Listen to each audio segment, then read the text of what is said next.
Assalamualaikum warahmatullahi wabarakatuh. Saya Zira Fikri Abinaya, NIM 20.024.229, Hukum Perniagaan Internasional.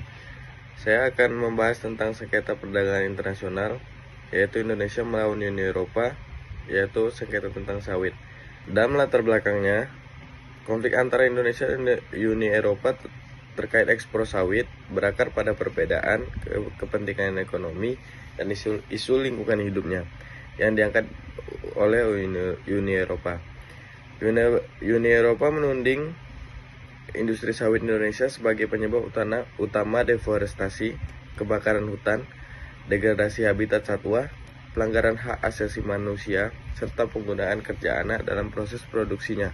Tuduhan ini menjadi dasar bagi Uni Eropa untuk mengeluarkan berbagai kebijakan pembatasan, termasuk rencana penghentian penggunaan minyak sawit sebagai bahan bakar hayati atau biofuel pada 2030 yang tertuang dalam Renewable Energy Directive 2 atau RED 2. Kebijakan tersebut dianggap Indonesia sebagai tindakan diskriminatif dan bentuk proteksionisme yang bertujuan melindungi minyak nabati produksi Eropa sendiri, seperti minyak bunga matahari dan rapeseed, dari persaingan dengan sawit Indonesia yang lebih murah, efisien. Padahal sawit merupakan komoditas ekspor utama Indonesia yang berperan penting dalam penciptaan lapangan kerja serta pertumbuhan ekonomi nasional.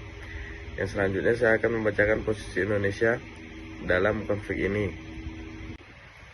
Dalam posisi Indonesia di dalam konflik ini, yang pertama, pandangan Indonesia terhadap kebijakan Uni Eropa. Indonesia menilai kebijakan Uni Eropa yang membatasi impor minyak sawit sebagai diskriminatif. Pemerintah Indonesia berpendapat bahwa kebijakan tersebut tidak memperlakukan semua minyak nabati secara adil, karena hanya minyak sawit dikenai pembatasan ketat, sementara minyak nabati lain seperti minyak bunga matahari dan rapeseed tidak dianggap perlakuan serupa. Hal ini dianggap sebagai bentuk proteksionisme yang bertujuan melindungi industri minyak nabati Uni Eropa dan persaingan produk sawit Indonesia yang lebih efisien dan murah. Yang kedua, dasar gugatan Indonesia. Diskriminasi produk. Indonesia menyoroti bahwa kebijakan Renewable Energy Directive 2 Uni Eropa secara eksplisit membatasi penggunaan minyak sawit sebagai bahan baku biodiesel, sedangkan produk minyak nabati lain tetap diperbolehkan.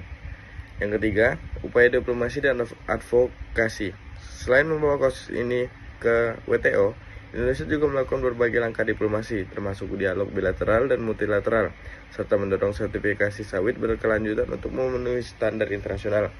Indonesia menegaskan komitmennya terhadap pengelolaan lingkungan yang berkelanjutan, namun tetap menuntut perlakuan adil terhadap produk sawit di pasar global. Selanjutnya saya akan menjelaskan tentang proses gugatan Indonesia di WTO terhadap Uni Eropa terkait konflik sawit ini. Di dalam proses gugatan Indonesia di WTO, yang pertama, pengajuan gugatan resmi. Indonesia secara resmi mengajukan gugatan kepada Uni Eropa melalui mekanisme penyelesaian sengketa organisasi perdagangan internasional dunia yang biasa kita kenal dengan WTO pada 9 Desember 2019. Gugatan ini diawali dengan permintaan konsultasi resmi kepada Uni Eropa terkait kebijakan Renewable Energy Directive 2 yang membatasi impor minyak sawit dan produksi berbasis minyak sawit dari Indonesia ke pasar Uni Eropa.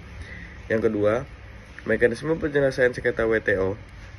Gugatan ini menggunakan mekanisme dispute settlement WTO yang memberikan kesempatan bagi kedua belah pihak untuk berdialog mencari solusi tanpa harus langsung ke tahap litigasi. Jika konsultasi tidak mencapai kesepakatan dalam waktu 60 hari, pihak penggugat dapat meminta pembentukan panel untuk mengadili sengketa tersebut. Yang ketiga, pembentukan panel pemeriksaan kasus. Setelah konsultasi tidak membuahkan hasil, pada 29 Juli 2020, WTO membentuk panel khusus untuk memeriksa kasus ini secara mendalam. Panel ini bertugas menilai apakah kebijakan Uni Eropa tersebut melanggar aturan WTO, khususnya terkait perjanjian tentang hambatan teknis perdagangan atau TBT Agreement, perjanjian tarif dan perdagangan umum dalam GATT 1994 dan perjanjian tentang subsidi dan tindakan balasan SCM Agreement. Yang selanjutnya, saya akan menjelaskan tentang argumen Indonesia dalam konflik sengketa sawit dengan Uni Eropa yang berfokus pada beberapa poin utama berikut. Di dalam argumen Indonesia dalam konflik sengketa sawit, yang pertama, di dalam RED 2 tidak sesuai dengan prinsip non-diskriminatif WTO. Indonesia menegaskan bahwa kebijakan Renewable Energy Directive 2 atau RED 2, Uni Eropa secara diskriminatif membatasi impor minyak sawit dari Indonesia. Sementara minyak nabati lain seperti rapeseed dan bunga matahari yang diproduksi Uni Eropa maupun minyak kedelai dari negara lain tidak dikenai pembatasan serupa. Panel WTO menilai Uni Eropa gagal melakukan peninjauan objektif terhadap data lingkungan yang dijadikan dasar klarifikasi risiko tinggi alih fungsi lahan atau high ILUC risk pada minyak sawit, sehingga kebijakan tersebut melanggar prinsip transparansi dan non-diskriminasi dalam perdagangan internasional yang bertentangan dengan prinsip perdagangan bebas WTO.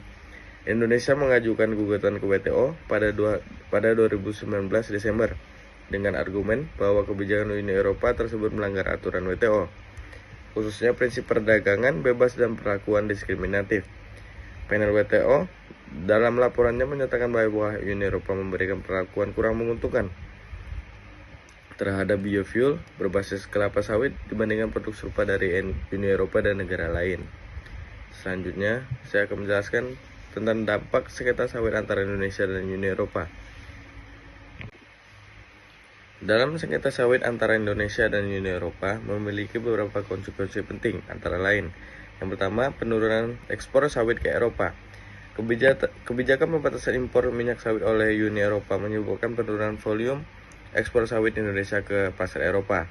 Hal ini berdampak langsung pada pendapatan petani dan industri sawit nasional yang selama ini mengandalkan pasar Uni Eropa sebagai salah satu tujuan ekspor utama. Yang kedua, ada diversifikasi pasar ke India, Cina, dan Pakistan.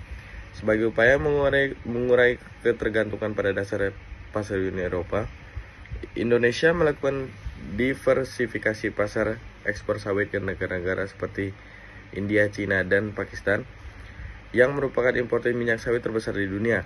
Pada 2024, ekspor sawit ke India mencapai sekitar 5 juta ton dan ke Pakistan sekitar 3 juta ton per tahun.